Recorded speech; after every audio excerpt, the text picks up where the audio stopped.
In the matter of the people of the state of California versus Orenthal James Simpson, case number BA096. And so, my fellow Americans, ask not what your country can do for you. Ask what you can do for your country. And we are here live on a beautiful Monday morning. Taylor, hi, how are you? Good. How are you? It's Mother's Day. Did you call your mom? I did, and I ordered flowers and Love did it. did all the things. What did you get for Mother's Day? Or what'd you do? I got breakfast in bed. It was McDonald's breakfast, which is delicious. And oh, I didn't put any things to show you, but I got some cute little cards and stuff from the kids. And then I got a box of wine from my husband. He knows you. Yeah, he knows what you He was like, like. "You have everything," and I'm like, "That's true. I have everything, and if I want something, I'll buy it." So Taylor, you and I single-handedly need to elevate box wine to the amazing thing that it actually is, that people who wear fancy pants look down on. well, you know what I do when I have people over is I have some like really beautiful wine bottles that I've saved that are like sometimes they're just beautiful, and you're like, I can't believe this was like $7 and it was also filled with wine. So I will just get a box of wine and then like fill up like four beautiful bottles of wine and just have that on the table, you know? That's so smart. So Yeah. smart. I mean, I'm like saving me a ton of money, not like I'm buying really expensive wine in like any case, but it looks really pretty and then I can, use a box of wine. I use a big jug of whiskey bottle for water on the table when I have people over That's because they're fun. pretty and they're nice. And like I'm like, I don't know, I feel like buying like a really nice bottle to pour something out of, it's expensive. And I'm like, this one came with whiskey. I love It's that, free. but I also am 100% the judge a book by its cover guy because I only look at the bottle when I buy wine, and if Yeah. I like the cover, then I'm But I in. take I take off, I don't like pretend that it's something else. I take off the label. I'm talking about like a beautiful bottle. Oh, Okay, wait, oh. hold on. Can you introduce the show while I go do a visual for you? While Hold on. while we're waiting on a Yeah. visual, this Hold on is one doomed sec. to fail. We are a twice weekly podcast. I'm Fars, joined here by Taylor. Taylor is on her way to go get a beautiful bottle to show me how. Also, this is an audio medium, so y'all are not going to see it, but I'll describe the bottle. Okay, so there are two or three bottles that are clear, and 3 bottles. Yes. Like this one is clear, but it's really pretty, like, it looks like that looks diamondy. fancy. Is that pretty? It's from Trader Joe's. And like this one's just like a beautiful shape. It's not like a regular bottle. And this one's from Trader Joe's too. Look how beautiful it is. It has all these like flowers on it and stuff. So I was thinking I would just try and fool people by leaving the label on. No one would ever fucking know anyway. People would be like, "Oh, Nobody this is would this know. cab. Oh, great!" Like no one would know. But I don't do that. But I understand why you would think that I would do that because no one fucking knows. Nobody knows. No. Nobody knows. Anyway, Sweet. yeah. Well, cool. Sorry, how do we get on wine bottles again? Mother's Oh, Day. fancy thing. Yeah, right, right, Yes. right. Yes. Yes. Yes. No, we're on the same page. We're gonna bring back box wine. Box wine is just as good as any other kind of wine. Don't be snobby. Yeah. Like after your second glass of wine, like it even matters at all. Yeah, we don't need to It's talk number two. about like whether it's from the actual Champagne region of France or not. Like it doesn't matter. Nobody cares. Nobody Nobody cares. cares. No, it's too bad. So, Get up. Taylor, I think today also happy Mother's Day to you. Thank you. There we go. Got Thank that you. out of the Quite way. Right lovely. down the park. Um, so I think today is a you go first day. I do. Okay, nailed it. I'm ready. And if something tells me the Yep. research wrapped very recently on this, Well, listen, I have done a lot of research for this. Let me tell you, my friend, I have read several books. I have this document in front of me that I printed out that is recently declassified and has parts of it redacted. is this about JFK? No, but it does involve a partially redacted thing. Here's the thing I want to tell you that in case I forget. This is an entire page of this document that is redacted. The entire page redacted. The whole page is blacked out. At the very bottom, it says, despite or perhaps because of its disturbing message, that is blocked out. It tells you that this is disturbing, but you don't get to know what it is. Is the disturbing part an editor's take who did read it, or did nobody read it? No, it's in the actual report. This report is from 1990, from the President's Foreign Intelligence Advisory Board, February 15th, 1990. I can't. I'm trying to guess what this could be. And it's actually also a two-parter. Oh wow. Okay, we're doing anthology. Well, what do we anthology? Whatever. Or serial. Okay, got it. So hold on. Yeah, So the event is from 1990. The report that the president commissioned is from 1990. What happened in correct. what? So what? It would have happened in like 88, 89. The Gulf of S- Tonkin. No, No, but that's way earlier.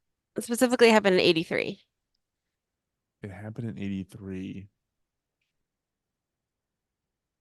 I Was if you don't it know, was it then was it was it a shuttle explosion? no, I'll just tell you. Ugh, fine. I don't know when the Challenger exploded. It's This is a two-part series on war games, and we'll start with the Able Archer 83 NATO nuclear war game in 1983. And next week we'll talk about Eligible Receiver 97, which is the internet digital war game that Al Gore commissioned in 1997 that was held at Windows on the World in the World Trade Center and by the people who worked at Cantor Fitzgerald, who have a different fate that we'll talk about next week. Are you back in your the world is gonna end mode? Have you If you have been near me in the past 2 weeks, I have been so jumpy, Fars. Okay, we're in the car, and Florence goes, "Mom, there's something in the sky." And I'm not a I'm not normal these past 2 weeks. So instead of being like, "Is it a bird? Is it a plane?" I was like, "Where is it? Tell me where it is. I have to pull over." Because in my head, I'm like, "Oh, it's a nuclear missile. Today's the day." Why do you That's how think stressed about I've that been. stuff? Well, because I've read several books on this so far this past 2 weeks. Okay, This so is I all thought the paranoia led you to the research, but the research led you to the paranoia. indeed. Got it. Okay. So I'm here because of Dan Carlin. Because when I saw him, and since I saw him, he did release an episode with author Annie Jacobson, who wrote a book called Nuclear War, a Scenario. And in the book, she goes through from talking to a ton of people in the government and reading all this like declassified stuff, what would happen if nuclear war was launched and how quickly the world would end. And she goes like minute by minute in a scenario that like she creates that could very well happen. You know, like it's fiction, but it could actually happen based on like the real people that she's talked to. I also read the book 1983, Reagan, Antipov, and the World of the Brink by Taylor Downing. And I read this Soviet War Scared Declassified doc from 1990. So, and I also have been to Hiroshima recently. So like that also was a big part of it too, I think, because I saw a lot of like pictures and stories of like nuclear just like aftermath and w what happened in Hiroshima and Nagasaki is nothing compared to what we can do to each other now Yeah, or I in the was 80s. watching it was probably an old episode. I don't know how I ended up down this rabbit hole on YouTube, but it was like last night and I ended up down the John Oliver episode on nuclear armaments. And Hmm. weird that you're doing this now, given that I just did that. But it was basically he was talking about how we have so many of these things and we lose track of them Yep. and they're all on outdated technology. Hmm. Wait, am I stepping on your episode? No, I'm going to mention all of that, but that's all true. It's so scary, and it's scary because it's out of control. And in so I'll probably say this later. Well, let me say this. Well, I'll say this later that basically a nuclear war is not winnable. A nuclear war doesn't end in weeks or days or weeks or months. It ends in an hour. You know, like there's no, it's not World War III. It's like an hour and human civilization will never be the same. Well, there's that saying that I don't know how we're gonna fight World War III, but we know that World War IV will be fought with sticks and stones. 1000%. Yep. They say that in like all these books because that's exactly right. Like there's no way that we don't completely annihilate everyone on the planet in very terrible ways. Um, and we're thinking about that right now in like the 2020s, but in the 80s, it was also like really huge and like really looming over everything because it was the Cold War, right? So where it's like basically like someone describes it as two cowboys in a saloon with guns pointed at each other's head. You know, like that's what we're looking at. Like everyone's going to die. This paper that I read from the President's Foreign Intelligence Advisory Board has a quote from Mikhail Gorbachev in 1986, and he says, quote, Never perhaps in the post-war decades has the situation in the world been as explosive and hence more difficult and unfavorable as in the first half of the 1980s. So we were just like chilling being babies, but like we were very close to dying. We We're didn't know. just chilling, Just still being chilling, babies. being babies. And the world was ended. That's the first page of this, is him saying that. So um I some things I learned about nuclear war, specifically from Annie Jacobsen's book, about like the way that the US would respond to um, being attacked. So if the president can't just like choose a first strike nuclear war, he can't wake up and decide to do that, you know? But the reason the president has, as we know, like the ability to make that decision for a counterattack in nuclear war is simply because there is not enough fucking time to have a quorum. There's not enough time. There's 6 minutes, basically. And that from launch to having to make a decision of what you want to do next to retaliate. I don't understand why the president can't launch an offensive. I think he can't just like do it by himself. He has to like talk to other people about it. Okay, got it. But I'm actually not sure. But I'm pretty sure that's the way it goes. But I know the reason that he's the only one who can do the counterattack is because of the time. So if you're doing like a first strike, I don't know. I was gonna look that up, but I missed it. I'm gonna look it up right now. Sorry. Like I Do can't see a situation where anybody would do that ever again, given how Yeah. things turned out. But it seems like a So weird thing not to have the power to. here's that's a good question. So here's the deal. In a from the Arms Control Association, the president should have so the Congress has the ability to declare war, not the president, right? Right. So Congress can declare war and they can decide if it's going to be nuclear. And then if the president really wants to do a first strike, he needs to have the unanimous consent of the vice president and the Secretary of Defense. In a reactive strike, the president gets advice from the Secretary of Defense and advice from the vice president and other people, but ultimately he's the person to make the decision because there isn't enough time to ask everybody. Sorry, how much time is there again? About 6 minutes. From Russia? Yeah, it doesn't get here in 6 minutes, but you have about 6 minutes to decide if you want to launch a counter strike. It's easy. Yeah, it's insane. And so there are a few things about like the nuclear codes. Like there's not just like one button, but he has obviously like the codes that he needs to give to someone so that they know that it's real and that they really are going to do this. So he carries a little card in his pocket at all times that have nuclear codes in them. And a Secret Service agent carries a thing called the football, which is like a briefcase. And he is with the president at all times. And the football is a locked briefcase. Inside of it is like a menu of options for nuclear war. And so the president opens up the menu, looks through it with Secretary of Defense on the phone, probably, maybe the chairman of the Joint Chiefs of Staff on the phone, and he has about 6 minutes to decide what to do next, based on like the menu of things that he has to do. That's kind of Um, badass. it is crazy. So in the Annie Jacobsen book, she's pretty much like, no president is prepared to do this, you know? Yeah, of Like, course you're not. just not. And then like when you do, you're like, you don't know if it's the right thing and you never will. You know, it's like such a crazy thing to even like wrap your brain around that you're supposed to do this. Can we discuss that? Yeah, go ahead. Why wouldn't ever be the wrong thing if it's counterattack? Here's what you're deciding. So in the scenario in Anne Jacobs's book, or in a scenario that someone launches a missile from North Korea, for example. North Korea, the missile is coming towards the United States. It takes like, it's going to be here in like 20 minutes. So you have to decide if you're going to go and counterattack. If you counterattack North Korea, the missiles have to go over Russia. There isn't enough time, or there aren't missiles that are like good enough to not have to go through Russia. They have to go over Russia. So if they go over Russia and Russia gets freaked out, because in the scenario that she poses, Russia like gets freaked out and they start doing a strike as well because they like want to be involved. But what you're deciding is like, or if Russia sends the nuclear bomb over here, if you're like, okay, in 20 minutes, the United States is not no longer going to exist. They're going to destroy five of our big cities. They're going to destroy our nuclear power plants. They also have the ability to do a nuclear detonation in space that will knock out all of our electricity forever. And that would knock out cars, that would knock out planes, that would knock out obviously like the internet, regular electricity, heating, air conditioning, everything that we do to survive, that could shut that all off in the United States. So that's coming. Do I make the decision to kill millions of Russians who did not make that decision? Do I do that?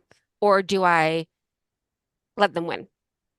So You know? my argument is, of course you would do that. Well, the thing is you would do that because you would want to level the playing field for whatever comes next, right? If you Yes. don't do that, and then that was all the setup to an actual ground invasion, then they are way better situated than you would be to counter a ground invasion. That's my logic. Well, they're not going to come on the ground after that because it's going to be covered. We're going to be covered in nuclear fallout. They're not going to walk into the United States. They're going to leave it to kill each other and die. But but you're right. No one's going to not do that. But that's the mutually assured destruction part of it is like we're all going to die. No one's going to be the one to be like, you know what? Let's let the North Koreans just have it. It's over. Hey, didn't that just happen like 2 months ago where like I remember like the news broke and there was like an emergency meeting of like the National Security Council on like and nobody knew what happened, but they were like, yeah, they think that they literally put a nuke in space that it's like just Hmm. ready to go. Yeah, and there's a lot of them up there. But that's actually not the scary. That's the nukes in space don't scare me as much as, hold on, let me get here. They don't scare me as much as the nuclear submarines. There are about 720 warheads that the United States has, nuclear warheads, on their Ohio class submarines, which are the nuclear submarines that the United States has. But it is harder to see a nuclear submarine in the ocean than it is to see like a grapefruit in space. They cannot see them.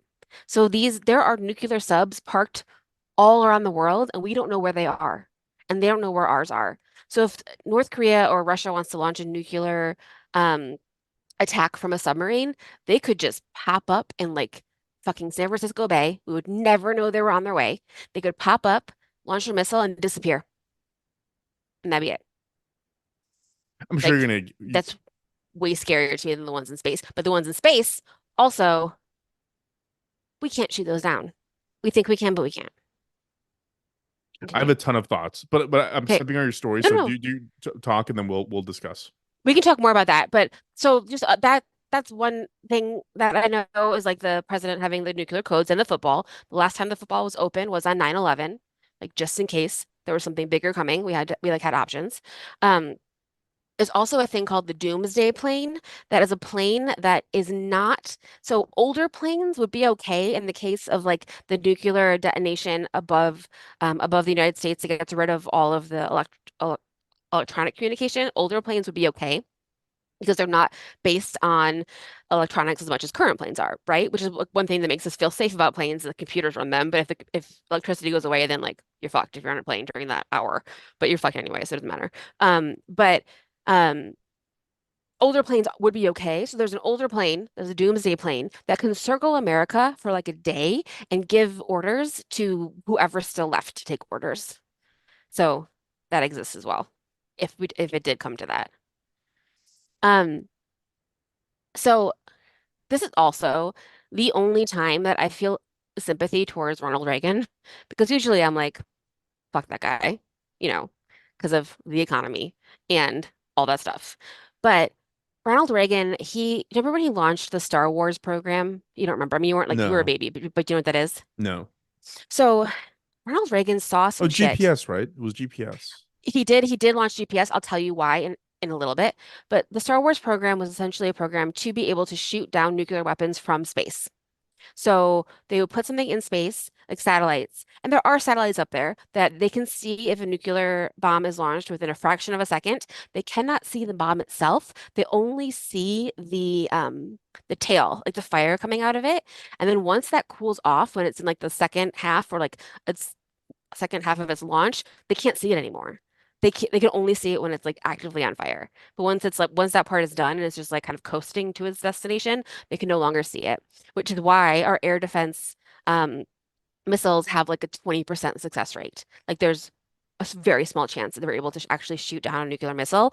But Ronald Reagan saw a plan for something that they ended up calling Star Wars because it sounds very futuristic, where you could have essentially a base in space that could shoot down any missile that was coming like across the world, or potentially have like a barrier across the United States. Like you couldn't bomb the US. None of this actually was able to happen, but he announced it like really prematurely on the news, and the people were pissed, and it made Russia really anxious. But he saw stuff like they put him in like the situation room and they locked the door and they did like a exercise where they were like, this is the Russia sending all of their nukes over to the United States. And he saw that map that like we see in movies where it shows the United States and it's like one red dot, and then it's over. Like the United States is just gone. And so that's what he's like having to live with is like, I need to make some decisions. And this is a very, very real threat happening right now, you know? Yeah, it's got to be rough. Yeah. And especially if you're a dope like Ronald Reagan, you're not like ready for this, He was you know. very funny. I will give Reagan humor points. He's not this is a big deal. So it's in the 1980s. It's the Cold War. We have these weapons that are impossible to stop. And once one country uses it, the other ones will, and everyone will die. The United States and the USSR have, Soviet Union have nuclear missiles. North Korea does. NATO does. The United States, all across the Midwest of the United States, there are nuclear silos with like ready to launch at any moment. Like they exist all over. We are ready to have them go. Hey Um, Taylor, real quick, I don't buy the whole we can't shoot them down thing. I mean, we built the technology for the Iron Dome in Israel, and they just knocked down 120 Iranian missiles. Like, there's I no mean, way we didn't do it for ourselves. We just probably don't I know about it. no, I don't know. I don't know because I believe this investigative reporter who wrote this book this year about it, about how not great our system is. Yeah, But I but mean, I'm I don't know. just like I hope looking at you're it. right. I hope I'm there's just a going. real I'm reason. going logically. I'm just thinking about it from a logical perspective. Like, why on earth would we build it for? Well, obviously, we build it for Israel because they're going to be attacked constantly. But like, But why I would we think it's build it for different. ourselves? No, but I think it's different if it's like small bombs versus like a nuclear bomb coming from across the world because you can't see it in a different way. Yeah, You know? Because I imagine that like a bomb coming from relatively close, you're able to see the entire time. But a bomb that has to like go into the stratosphere and like cross the world in 30 minutes, it's going to be going so high and so fast that it's like a bullet shooting a bullet, you know? right, Like right. nearly impossible. Yeah, I mean, maybe. I hope I'm wrong. I'd love to have it be proven wrong, but um, it's very scary. Um, So if the submarines shoot their missiles, everyone shoots their missiles. If you don't die immediately, and we're not talking nuclear bombs anymore, we're talking hydrogen bombs, which are like 1,000 times the bombs that hit Hiroshima and Nagasaki. In a case where like it is a bomb where the nuclear bomb that hit Hiroshima is the detonator for a bigger bomb. It's Big like bomb. huge. If you don't die immediately, um, and if you do, you're lucky. Because if you don't die immediately, you're going to die in the fire because there's going to be raging fires all over. You're going to die from the radiation. You're going to die from the nuclear winter. That's going to lower the temperature on Earth by like 40 degrees because of the smoke and because everything's on fire because of the smoke and the radiation in the air. And we're pretty much going to be blown back to nothing, like you were saying. In the book, it's 57 minutes and it's over.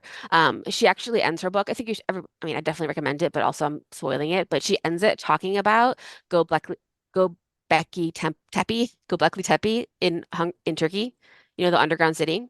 Oh yeah, yeah. Because she's like, that's what we would have to do for thousands of years, live Taylor, in an underground city. what if that's what we did? I know.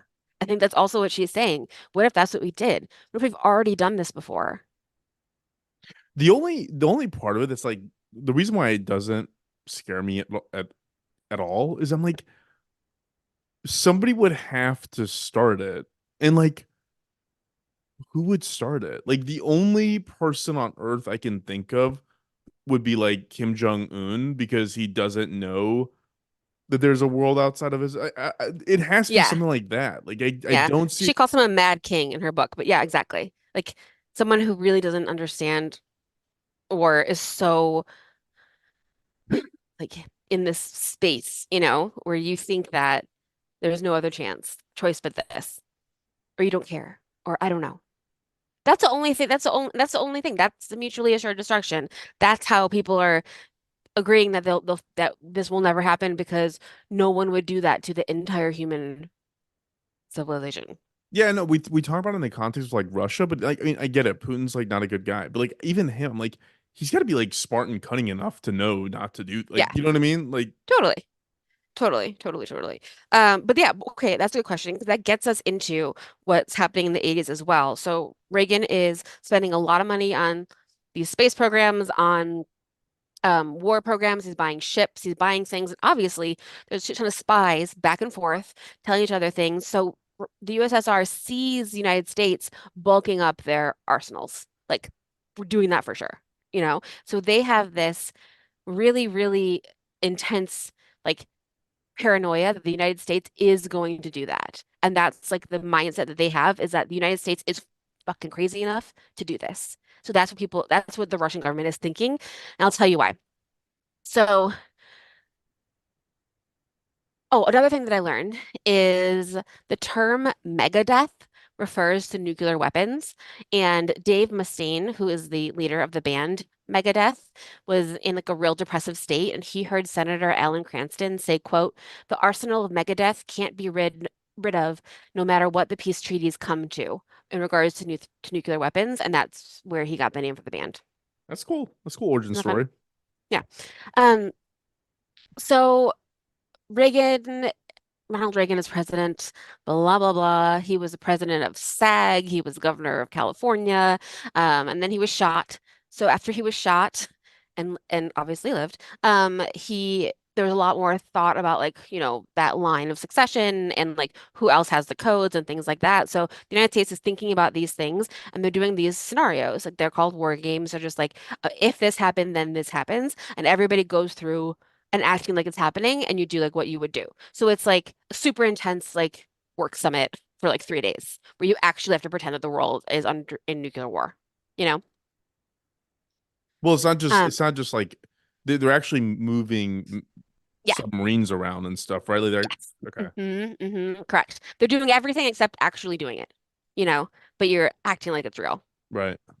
Um, So in Russia, in it's like 83, there's a new leader, Yuri Andropov, and I Googled him to see what he looked like, and it's impossible because there's also an NHL player named Nick Andropov, and he comes up first, which is hilarious.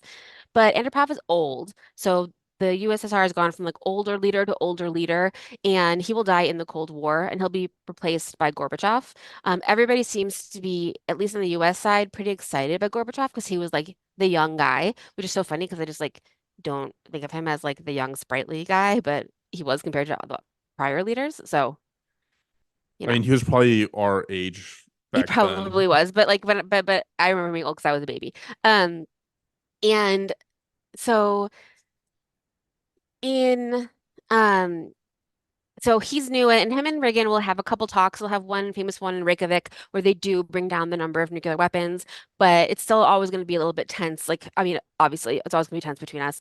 Um, so but everybody's getting prepped for like what might happen.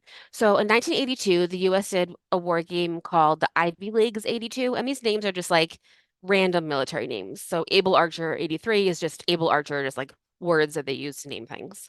Um, and that was when Reagan saw the map and got really, really stressed out. So he was like, seeing a map of the United States being destroyed like in a matter of minutes, like everybody, the whole thing. Um, the USSR did a war game called Operation Ryan, and Ryan, Ryan, like the name, but in Russian it means like nuclear war whatever, that's an acronym. And we learned about Operation Ryan from Oleg Gordievsky.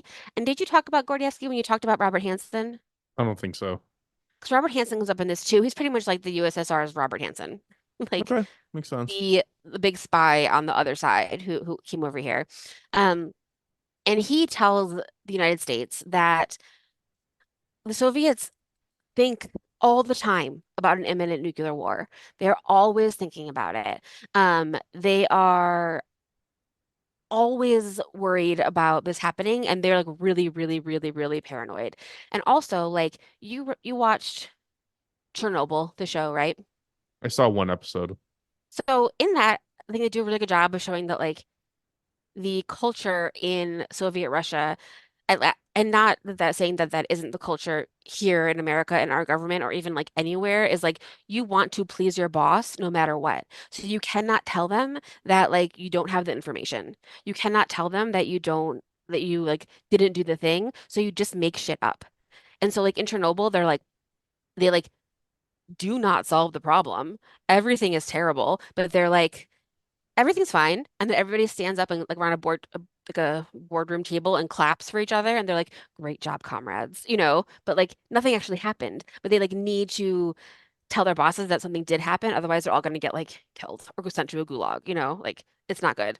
So there's things that like the USSR wants proof that the United States is mobilizing for something. So they're doing things like asking their spies in DC to spy on like the US War Department buildings and be like, how late are the lights on at night? If the lights are on past 1 a.m., it means that they're working really, really late and they're probably planning a nuclear war. But also like it's probably just a fucking janitor taking out the trash, Yeah. They didn't think about things like that, but they would report back on that, and then they'd get like, great job, Comrade Fars. Thank you for letting us know that they were open till 1 a.m. I think to our credit, Taylor, our generation is breaking that whole thing of like just confirmation bias. I mean, I say I don't Yeah, know all the so time. I know. I tell my team that all the time. I'm like, if you don't know the answer, whatever, say you don't know. We'll figure it out later. Like, don't lie about it. That's crazy. But yeah, no, they're definitely doing that in the USSR and in their spy game. Um, and they were like, so they're really, really heightened.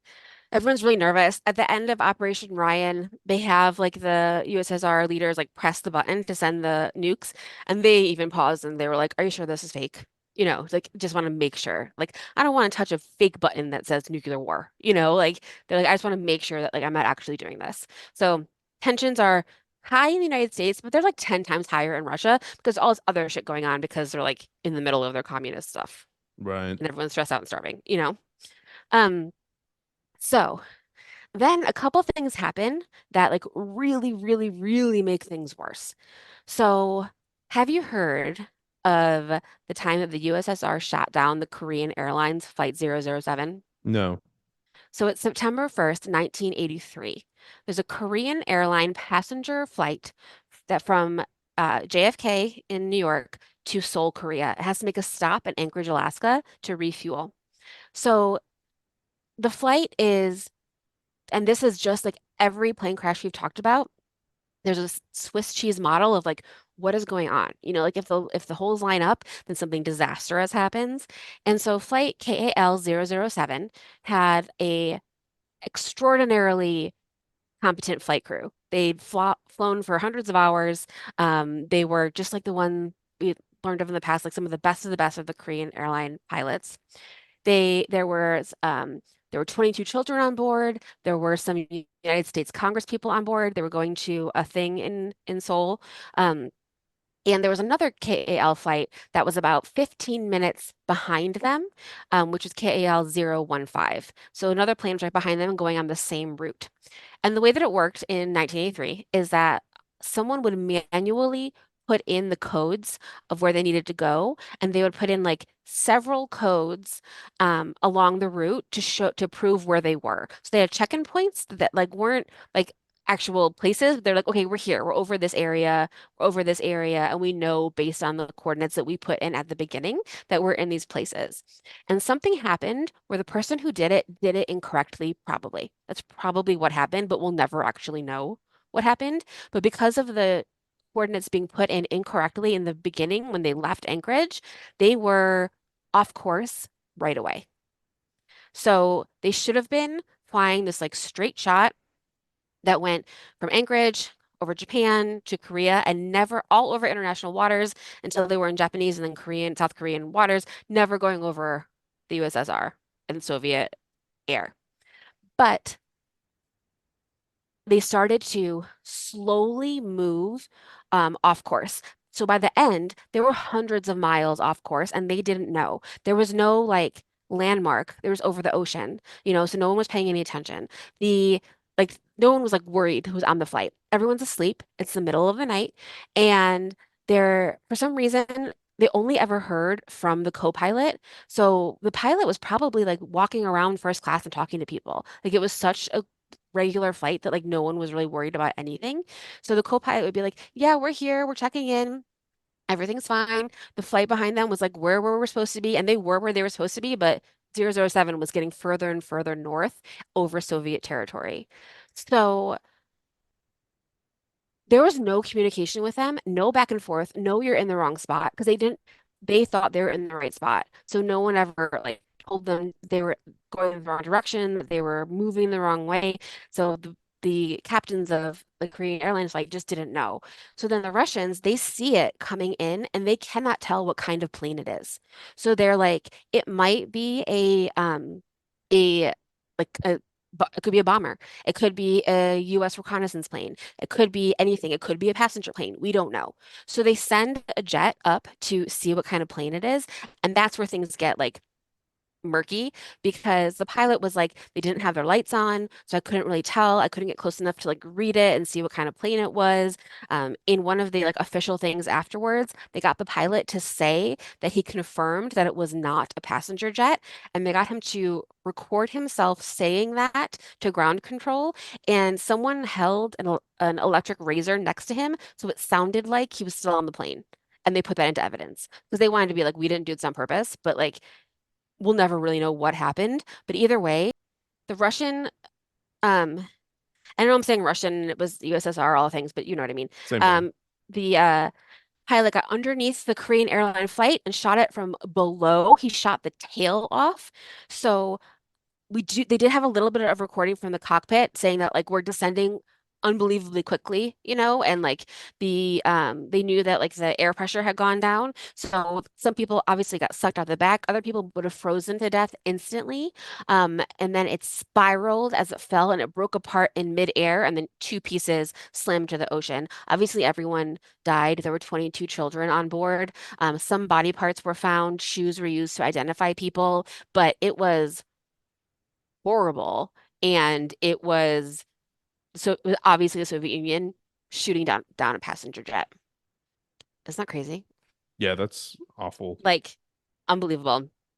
That's what And that's what I think happened. I mean, it could have happened with the Malaysian airline, but me like, too. but then I also maybe I'm making this up, but I remember hearing that there was a plane that crashed, like a passenger plane that crashed in Iran, taken off from Iran, Hmm. and they confirmed it or they suspected that it was actually like the military shot it down because there was this one author or writer that was on the plane. Mm-hmm.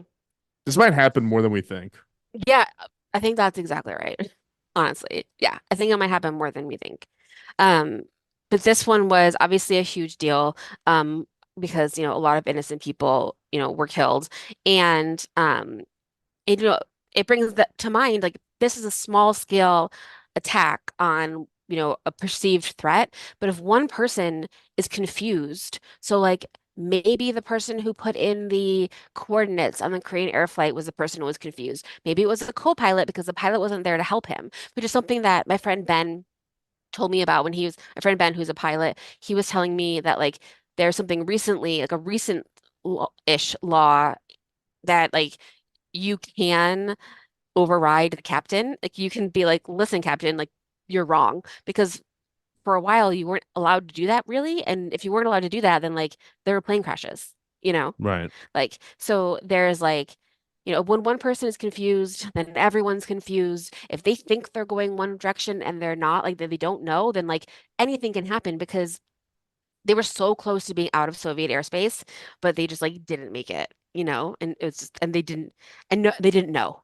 Like they didn't know what they did wrong, to be shot down. Yeah. So that happens in early 1983. 3 weeks later, there's the huge one that I think we've all also heard about is the day when Stanislav Petrov saved the world. Have you heard about this? Yep. Yep. So, yep, Petrov was on duty at the Oko Nuclear Warning System Command Center in the USSR on September 26th. So KAL was shot down on September 1st. On September 26th, the system saw 5 missiles coming toward the USSR.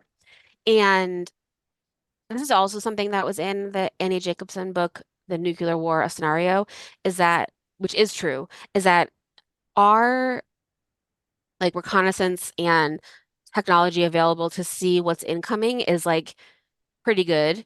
But the Russians, even today, is not that great. And they can see 5 missiles when there are zero. They could see 1,000 missiles when there are 10,000. Like it's just like not great what they can see. It's like harder than it sounds to be able to see what's coming towards you. And in this case, Petrov's systems were telling him that there were 5 nuclear missiles coming toward the USSR from the United States. And he just felt like that feels weird, like we've had no warning, we've had no even though like, this KAL thing just happened, he's like, we've had no warning. There's nothing on the ground telling me that this was like, going to happen. And also, 5 is a very, very small number. So if the US attacks Russia, he was always told that it would be like balls to the wall, everything. So he just in his heart, he felt that it was wrong. He did not tell his boss. He waited, and it was wrong. It was a sun glare off of a cloud. So if he would have told someone, they would have counterattacked Wild. and we'd all be dead. Yeah. So Well, he ended, yeah. yeah, he ended up being like, given a different job, but never really like given any praise or retaliation for what he did. But he saved the world in one way or another. There's also things happening like there's some terrorism in Beirut. The US is taking Grenada. There's all sorts of things going on in the world. The Russians are looking for the US to be aggressive, especially after these last couple of things that have happened. And they're also obsessed with like 1983 is another 1941. We're at the brink of war. So they're thinking that. And that's what this declassified thing that I read was. The basic conclusion is that like after this all happened, like after in retrospect in the 80s and in the 80s, they were like, it wasn't that big of a deal. Like everyone was doing war games, no big deal. But what this paper says is that the Soviets were like legitimately afraid and legitimately believed that at any moment the US would do this. And so that puts them at like a just an unbelievably paranoid state. So, which brings us to Well, real Able quick, Archer. Yeah. can I ask something? Yes, please. Please. Do we know if the Soviets thought that like Ronald Reagan was a rational actor or not? Because I think that like Hmm. when you look at like okay, if like just not even being political, I think Hmm. anybody would if you were looking between Trump and Biden, you'd be like, yeah, Trump would launch before Biden would. Yes. Like Yeah, there's yeah. some personalities that are just a lot more obvious, like why you have that perception of them. Did Yeah. they assume Reagan had like a death wish or like do we know? I don't know. I'm sure someone knows. Um, I'm not sure. But Okay. they do see Reagan investing a lot of money in the military, you know? So I think Right. that they see that as like they're we are building the Ohio class nuclear submarines at this time. So like they know that we're doing that. So I think that that is enough to make them nervous. Yeah, yeah, makes sense. Yeah. I don't know if that means that like they think the person could physically press the button or not, but they do see us like we're not like opening the gates and making borscht. We're like Right. buying guns, you Right. know? Right. Yeah. So that brings us to the war game Able Archer 83, which is a NATO war game, which is like the NATO allies versus the countries in the Warsaw Pact. And it involves a lot of people all over the world kind of coming together and like you said, like doing they're moving things around, they are in bunkers, they are doing a simulation of what it would happen in this attack. So it's in November 1983. It's a 5-day game played in Brussels at the Supreme Headquarters Allied Powers of Europe, SHAPE headquarters in Casteau, Belgium. Margaret Thatcher probably participated. Ronald Reagan did not. The the Secretary of Defense and other higher ups in the US were like, let's just not involve the president in this one. Like in some cases they did involve him, but they're like, we don't need to involve him in every single one because we really only need him at the end, you know? Right. So someone like played him. So the scenario that they had was supposing that it's 1983 and in February, so this is fake, this is the scenario that they had. In February, there was a dramatic change in leadership in the USSR. They sent aid to Iran. The US Navy increased their stance around the world, the number of ships that they had. By June, things start to escalate in Europe and Eastern Europe. In August, there's protests in Yugoslavia. They leave the Soviet bloc. The Warsaw Pact people get together. They invade Yugoslavia, Finland, Norway, attack NATO, attack Greece, attack West Germany. Um, so that's what they're, supposing has happened up to this. Then Able Archer 23 is in real time. So it's November in a year where all of this has happened. The NATO stations follow a script. They're talking to each other and reporting on the crisis. So it's real people. There's real paper. They're in these rooms that have like a map of Europe and there's pins all over the map. And they're like, the Soviets are coming here. They're coming down through the through Norway. They're coming up through Greece. Like they're starting to attack Europe. On day 2, they suppose that the Warsaw Pact countries like the USSR started using chemical weapons. So NATO did as well. Within 24 hours, they retaliated back. Some of the members of the Air Force who were in Germany physically had to move to West Germany, get into bunkers, and wear gas masks for a day, pretending that they were under chemical attack. So it's supposed to be super uncomfortable, because in that case, if I say to you, Fars, imagine that we're being attacked by a chemical weapon, you'd be like, okay, I'm imagining it. But I'm like, Fars, you have to go into your bathroom, close the doors, put on a gas mask, and sit there in the dark for 12 hours. You're gonna feel different after that, you know? Right. And Right. that's what they're testing too, the human reaction.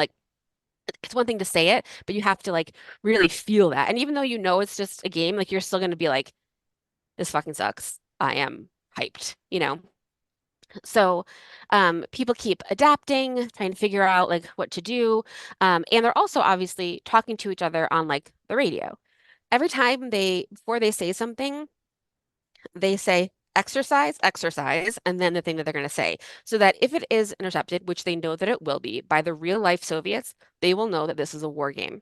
So they say that, but Soviets are like, well, wouldn't they just say that? Wouldn't they just pretend it's a war game and have it be real? And then you're like, well, fuck. Everyone's fucked if that's what is going to happen. You know what I mean? If someone's like, don't mind us, we're doing this scenario, and they're like, oh, sure you are, but also it could probably be real, then what are you supposed to do? You know? Yeah, especially during this time when you're on pins and needles anyways, you're always it's like they're doing the confirmation bias thing of Yes, here's why it's not what they say it is. exactly. And it is so much of that. So they also can see, like you said, there are ships moving in the seas and things physically happening that are really happening, but they're happening in response to something that is not real as an exercise. So the KGB is seeing that and they start panicking. They remember Operation Ryan. They remember all the paranoia. They remember how they think that the US is going to strike first. And there are spies everywhere, making shit up, saying what their bosses want to say. Maybe they heard bad intel in the first place. So there's so much of it is rumor anyway. Um, and so they're confirming yeah, things are happening. We don't know what's going on. And so on the next day of Able Archer, the KGB in real life tells everyone in the military to expect a surprise attack. So everything was up to DEFCON 2 on our side. So people were acting like Margaret Thatcher and Ronald Reagan, and making decisions. But in real life, Ronald Reagan is leaving DC to go to Japan for a summit. So the Russians also see this and they're like, is he getting the hell out of Dodge? You know? Like, is he leaving the United States because he knows that they're about to launch a nuclear attack on Russia? And so they start thinking that things are real. And then towards the end of Able Archer, they changed the codes that they were using, like the NATO side did. And I don't really know why, but because they changed the codes, the Soviets were like, this is proof that it's real. Like, this is really happening. And so they were like, they started mobilizing and getting things together to try to preemptively attack the United States before we could actually do the thing that they thought that we were doing. So it was like on the brink of them responding to something that like didn't exist. So that's Um, that's the answer to the question of why would anybody launch yeah. first? Got it. Yeah, exactly. Because you're like confused and it's weird. And like once one person does it, it's kind of over, you know? Right. So also during this time, Andropov, the leader of the USSR, is very, very sick. He is in a home and like a nursing home essentially. But they're not telling people that he's there, and but they are like kind of relying on him, but he's still like very, very sick and he will die. He'll die early in 84. Um, but one person who um on the day that the NATO war game, Able Archer, is almost over, um, the USSR is approved to launch. They're like ready to go. And um, so there were a couple people in Russia who were able to kind of have some rational decisions. There was one man who had a calculator that was like thinking that was working on like different like ideas and presumptions, and he was like the US wouldn't do this, he was like using a lot of data and intel and being like this doesn't make sense, like why this would happen. He like decoded some numbers and he was like I don't think this is real, and like trying to like say that out loud. There was a spy at NATO and he was like everything's fine here, he was like I would let you know if like something weird was happening, but like nothing weird is happening, like no one in like the regular offices were freaking out or anything. And then another person was like we shouldn't retaliate like by getting ready because then they're going to see us getting ready and everyone's going to be scared. So he was like, we should just like take a breath. So a couple rational people kind of calmed down the leadership in the USSR and they ended up not retaliating. And then Able Archer ended. And then they realized that it was just a game, but they were very, very close to that first strike, which is crazy. It's terrifying. Yeah, it's terrifying. And then um, so they do it like pretty much every year. And they do these war games all the time. And I think that like the big thing that could, doom everyone is really if someone misinterprets something. And then there's also like I get that you also might be like, well, wouldn't you hide a real attack behind a war game? And you're like, yeah, probably, So they're just like everyone's just gonna be holding that gun to each other's head forever. I don't know why, because if you initiate the attack, it's over anyways. I know. No, I know. There are no winners in a nuclear war. There No, just aren't. I'm saying Yeah. why would anybody even put on the auspices of I'm doing this like in a fake way when they're gonna know when something is inbound to their country that it's real. But they might, but also like, will they? Because we've seen where like people think it's real and it isn't. I guess. Like there's just a bunch of like, it's not as easy as it seems. Like I thought before doing all this reading that it would be easy to be like, oh, there's a bomb coming at us, and it's like harder than it looks, and subject to a lot of mistakes. There's a lot more people involved in this than machines, which is like terrifying because people make mistakes, but also machines make mistakes, and also just like, will we just all die in a robot war with like the nukes nuke each other? And then add on the complexity of like AI Yeah, trying to exactly. trying to interpret what another Yes. AI model Hmm. is doing. And then what And like, data was that fed off? Was that fed the data of this exercise exactly. or it wasn't? And then maybe that model Yeah. doesn't know. And Yep. And then that'll be it. And it'll be just like up to that, like those computers to decide like the level of threat and like be like, okay, well, I did all my modeling, seems right, and then launch, you know. yeah, It's very scary. And it was very close to being real because no one was talking to each other and everyone was scared and everyone was like trying to, show their might and do all their things. But yeah, it's a very, um, you know, big responsibility for the president and everyone in the world to make sure that that doesn't fucking happen, which is what the um the the conclusion in the Hiroshima Peace Museum wasn't like. I thought it would be more like World War II related, really, but the conclusion was like never do this again. Like never do this again. Like a nuclear bomb kills everyone and everything indiscriminately. And if we do it again, we will destroy the world, you know? Yeah.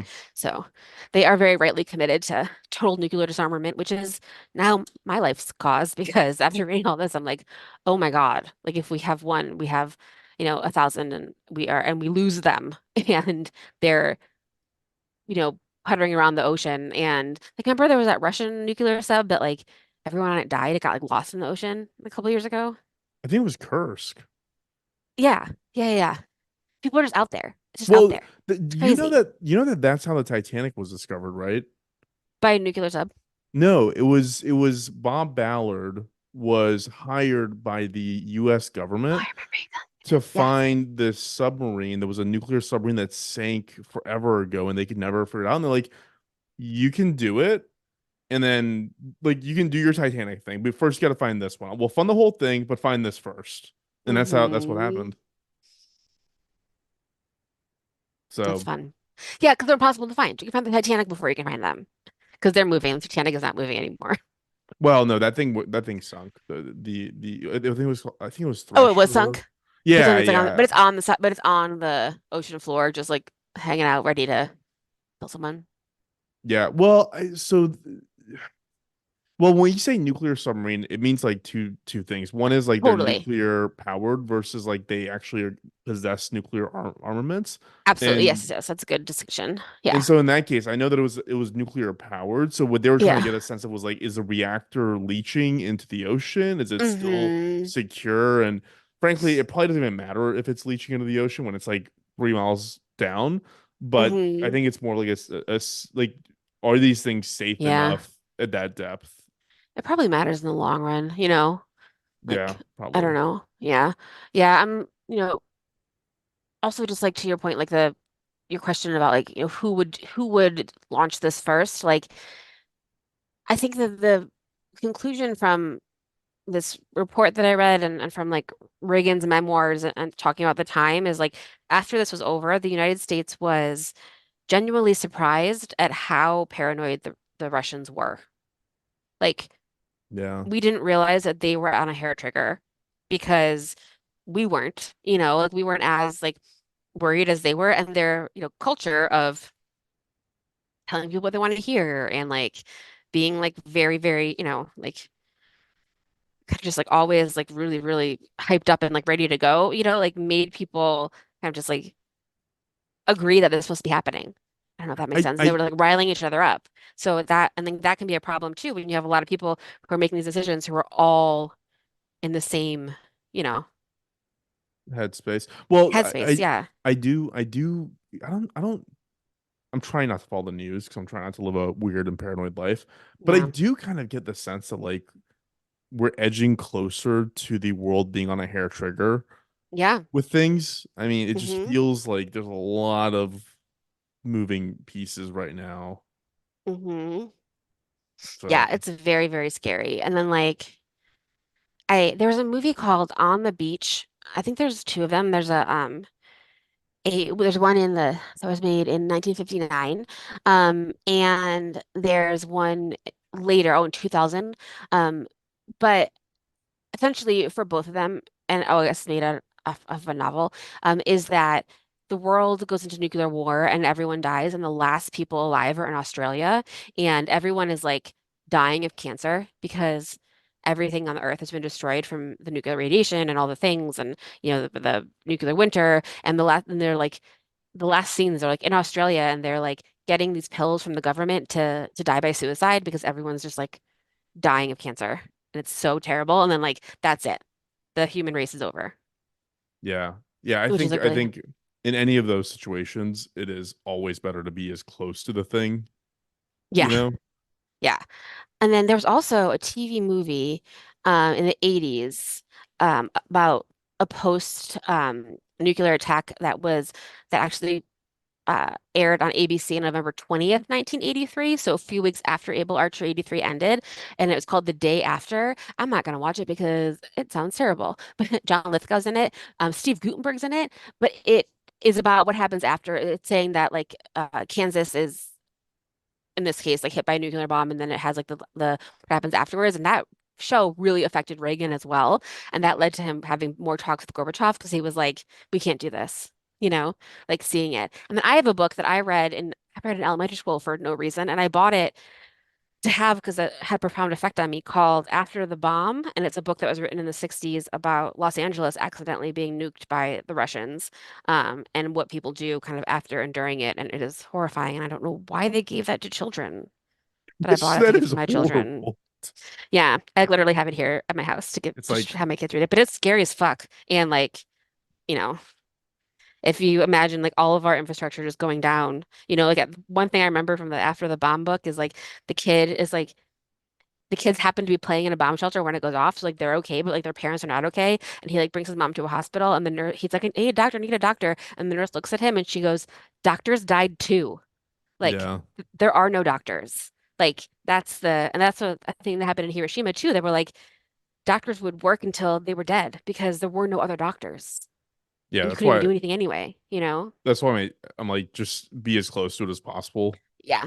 because there's something you just don't want to survive, and it feels like that's No, probably one of those. that's one of them. You don't want to be in it. It will be absolutely terrible. And then we'll have to go underground, and then in the future, archaeologists will dig us up and be like, I wonder what that was about. And then we'll do it again. I do like the idea of like being at a scholastic book fair and you hand a kid like a Curious George and then also this like nuclear holocaust book. I know. It's like, enjoy. Here you go, little Timmy. I know. It's pretty Um, intense. and then you said this is a series, so we're gonna do another one next week. Yes, next week we're going to talk about the 1997 game Eligible Receiver 97. It was a war game that Al Gore commissioned people at Cantor Fitzgerald, the accounting firm, to do with people in the government to say what would happen if there was a cyber attack on the United States. And we'll talk a little bit about that, and then um, what happened a couple of years after that in the same building that they did not expect as well, which was 9/11. It was 9/11. Like Cantor Fitzgerald, most people there died. Wow. Wow. But a couple years before that, they were like worried about this threat, and there was another threat like looming, which is a kind of a big deal. So talk about that next week. And then after that, I'm going to talk about like puppies. Yeah, let's change. Because I am not okay. I So will never complain for puppy content. yes, That's awesome. Well, thanks for that. That was fun. That was really interesting. It was also weird that I literally just watched the nuclear thing last night, I and know it's like in the zeitgeist. yeah, yeah. But do we have anything you want to read off before we wrap? Oh, a lot of people gave me shit about how I was wrong about the unexamined life of Socrates. So I get it now. Me and your husband were the ones. Um, that's all. And also our friend Morgan said that if you look up business fail and spell it correctly on Overcast, we are 17th in line. Oh, nice, nice. So Okay. that's exciting. Oh, and also I made a website, but I can't get the DNS to work. We have to talk about it. Like the DNS it failed like twice, and then I put in a TXT record, and now I'm waiting for that, but I don't know if that's going to work. So we'll talk about it later. But I made a Okay. website. Very Get exciting. there. Very exciting. Yeah. Once we have a URL to share, we will. In the Hmm. meantime, you can still write to us at doomtofellpod@gmail.com. Follow us on the social at doomtofellpod, and we'll join you in a few days with another story. Woohoo. Thanks, Bars. Awesome. Thanks, Taylor. Thanks.